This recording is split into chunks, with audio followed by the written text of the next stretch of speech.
Als Lokatär vun enger Wuning bezuelnech all Mond mat menggem Loyer chargen. Wéi ass dat iwwer hat geregelt? Den Legislatur hat eigentlich klar Regeln opgestalt, wat de Loyer a wat Charge sinn. An der Regel gët am Kontrakt festgehalten, wieviel Loyer a wieviel Charge zu bezuelle sinn. Dat ass an dem Moment awer just eng Avancecharge.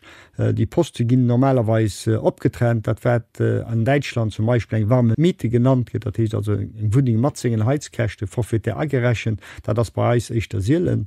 De Lokatär huet dann Konsomatioun fir Heizung wässer Ström zu se gelächten. Fir de Ström krit de Lokatär im Prinzip direkt eng Rechnung vum Prestatär. Fir de Recht geht Konsomatioun an der Regel aufgeleest, dorums kümmert sich de Syndik an noch do spezialisiert Betrieber.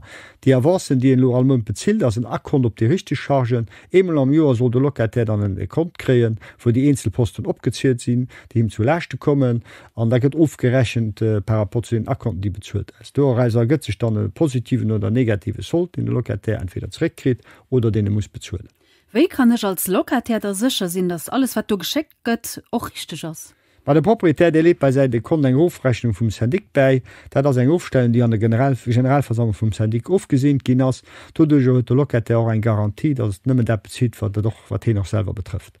Und mehr Informationen fand auch wie gewinnt auf www.lu dem Portal von den Immobilienexperten.